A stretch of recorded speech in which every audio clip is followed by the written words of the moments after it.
Герань немесе пеларгония жай ғана бөлме өсімдік емес, нағыз табиғи емші.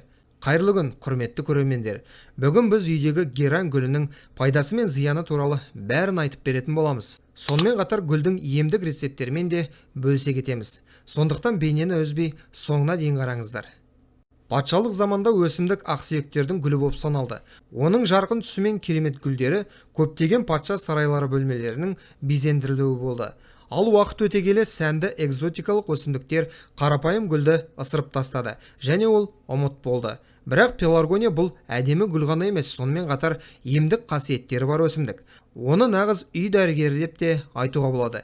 Егер сіз роликті соңына дейін қарасаңыз, онда сіз хош иісті пеларгонияның барлық пайдалы қасиеттері туралы білетін боласыз, және үйіңізде міндетті түрде осындай пайдалы гүлді аларыңыз анық. Герань гүлінің пайдасы қандай?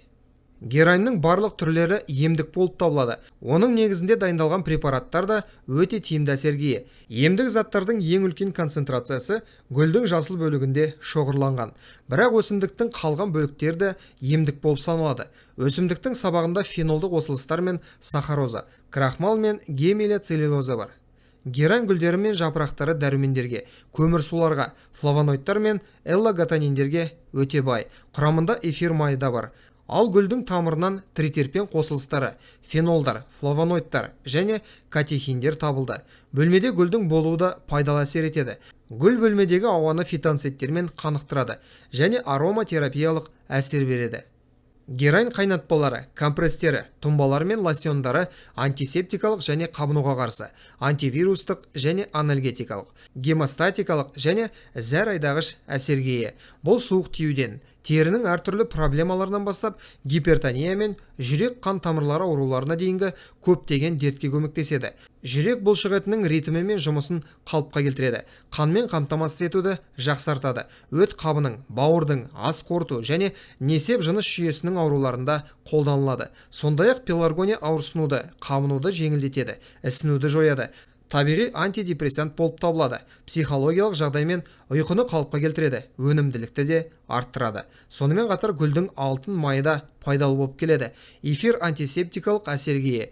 Экземаны, дерматитті, күйікті, герпесті емдейді, қабынуды жеңілдетеді. Бұл құлақ, тамақ, ауыз қуысының шырышты қабаты, варикозды тамырлар мен геморрой ауруларын емдеуге арналған дәлелденген құрал болып табылады. Гераньның хош иісі бас ауру, мигрень, гипертония және жүйке аурулары үшін өте пайдалы. Қандай аурулардан және оны қалай дұрыс қолдану керек? Емдік мақсатта гераньның барлық түрлерін қолдануға болады. Бірақ ашық қызыл реңктері бар пеларгония ең емдік болып саналады. Халықтық медицинада герань негізіндегі әртүрлі рецепттер бар. Олардың кейбіреулері өте қарапайым. Гүлдің жапырағын жұлып алып, оны емдеу үшін қолдану жеткілікті. Сонымен қатар гүл көңіл күйді жақсартады, депрессиямен, көңілсіздікпен, апатиямен және қайғымен күреседі. Уақыт өте келе пеларгония масаларды, шыбындарды және басқа жәндіктерді тойтару үшін өте жақсы екендігі тексерілді. Герань табиғи стимулятор болып саналады. Гүл денеге әртүрлі удың әсерін бейтараптандыруға қабілетті.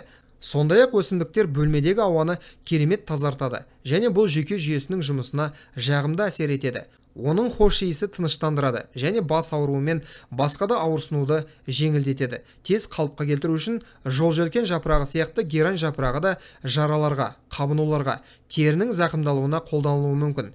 Герань жапырақтарының тұнбасы инфекциялар, тұмау, тамақ ауруы, мұрыннан су ағу кезінде және жөтелге көмектеседі. Радикулит пен остеохондрозды емдеу үшін ұсақталған герань жапырақтарынан компресстер дайындауға болады.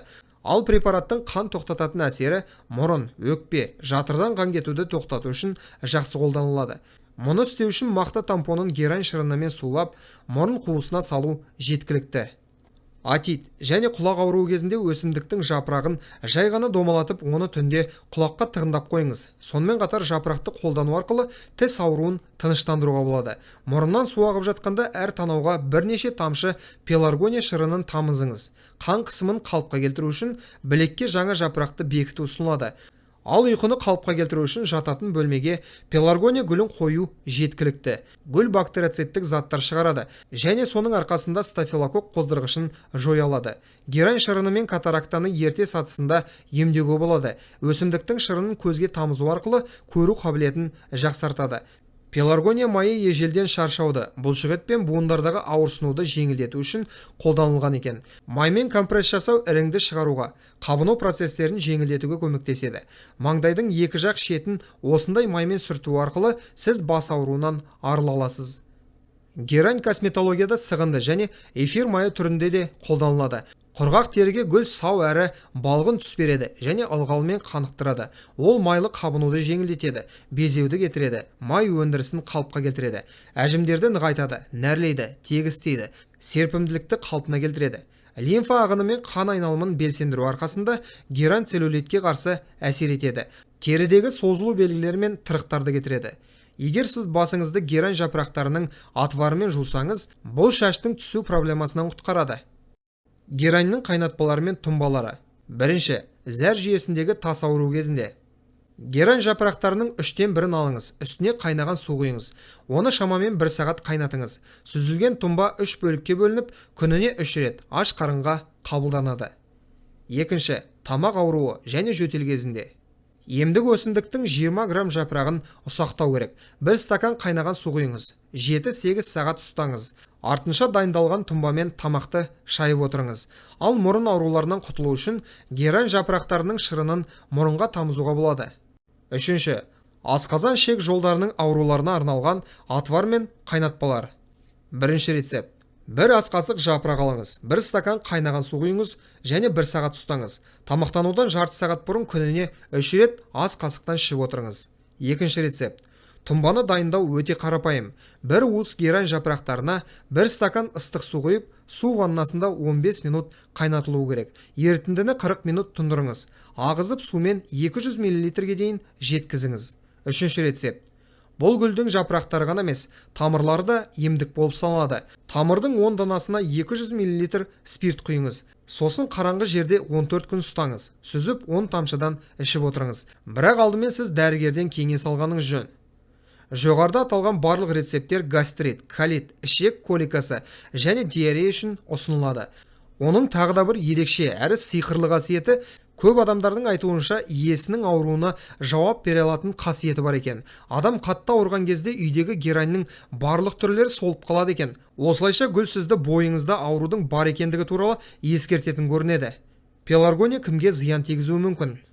Кез келген дәрілік өсімдіктердің қарсы көрсетілімдері бар екенін есте ұстаған жөн. Аллергияға бейім адамдар өнімді сақтықпен тұтыну керек. Өсімдікке аллергиялық реакциялар ол көзді кесу, түшкіру, мұрыннан су ағу, тамақтың ісуі сияқты аурулар арқылы көрініп жатады. Егер ұқсас белгілер байқалып жатса, гераньмен емдеуден бас тартыңыз. Гераньмен емдеу гүл компоненттеріне жеке төзбеушілікпен, қысымның төмендеуімен қарсы болады. Өйткені гүл оны төмендетуге қабілетті.